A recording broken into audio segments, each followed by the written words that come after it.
Então, Dânia, vamos conversar sobre sequência didática? Eu queria que você primeiro conceituasse. Tá. Para a gente falar de sequência didática, a gente tem que pensar em um contexto assim que ela surgiu, né?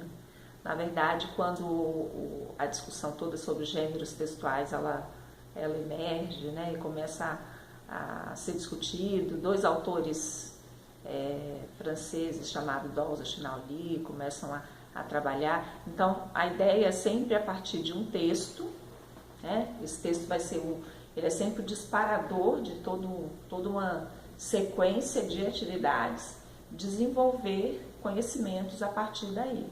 Então, e essas atividades precisam estar interligadas. No caso dos autores que começaram esse trabalho com a sequência, eles sempre trabalhavam com os gêneros textuais. Então, a ideia era que os alunos aprendessem os gêneros textuais e fizessem o processo de produção desses gêneros. Então, o trabalho ia sendo interligado. Hoje, a gente tem sequência didática nas mais variadas áreas, né? E sempre partindo do pressuposto de que as atividades elas estarão interligadas, elas terão uma contextualização.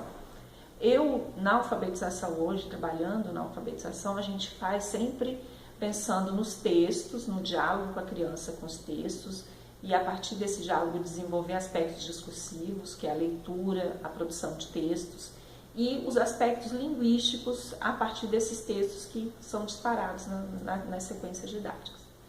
Agora, uma coisa que é importante a gente pensar é que, a depender do modo como ela é produzida, ela pode ficar tão mecânica como qualquer atividade do livro didático.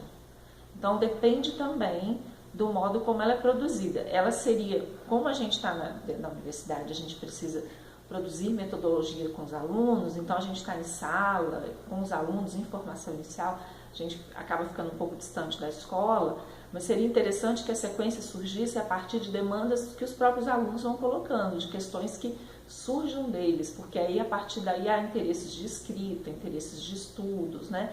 E em algumas situações de diálogo, o próprio professor trazer textos, trazer possibilidades. Então, a ideia é, na alfabetização, a gente tem sempre usado o João Vanderlei Geraldi, quando ele discute que o texto tem que ser o ponto de partida e o ponto de chegada. Então, o processo de leitura e o processo de escritura, e nesse contexto, um trabalho com aspectos linguísticos, que no caso da alfabetização é ensinar as relações sons e letras dos sons, conhecimento sobre o sistema de escrita da língua portuguesa, que a gente chama de segmentação do espaço em branco, direção convencional da escrita, símbolos utilizados na escrita, o próprio alfabeto, a categorização das letras, e entre outros conhecimentos.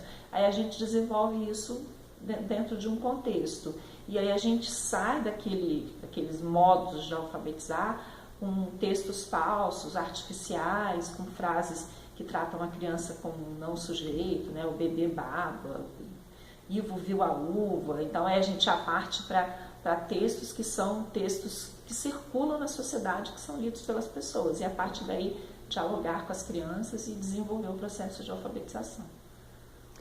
Então, Dânia, no caso da turma da educação do campo, eles são de licenciatura, né, em linguagem, ciências humanas, as séries finais do ensino fundamental e ensino médio.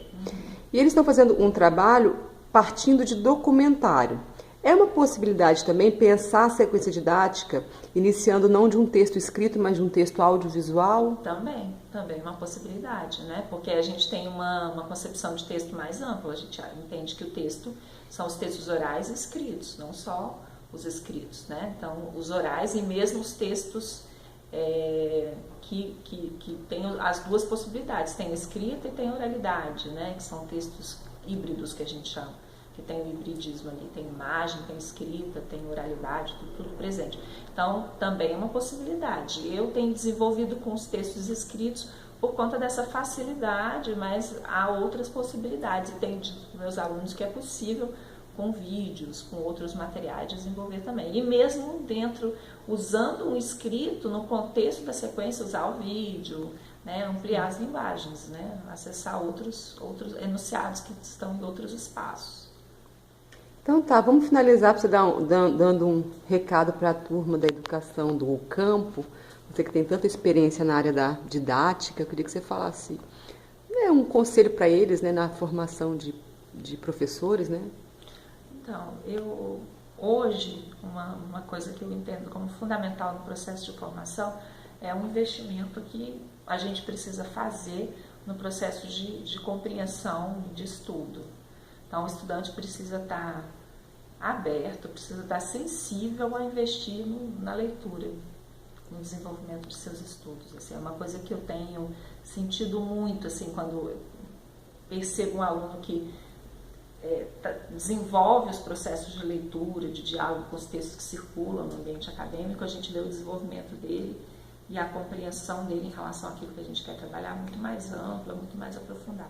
Então, acho que é fazer sempre essa tentativa, apesar das condições concretas de vida às vezes serem difíceis, né, de desenvolver todas as leituras, de fazer estudos mais aprofundados, mas na medida do possível fazer essas tentativas, que isso é um diferencial muito grande, porque instrumentaliza o professor para ser esse intelectual efetivamente, para não ficar refém de livro didático, usando como uma muleta, ou como, né, um oráculo, vou lá e uso aquele livro e sigo, e aí você é intelectual do seu trabalho, você produz, você pensa o seu trabalho, e mesmo usando o livro didático, você muda atividades, reorganiza.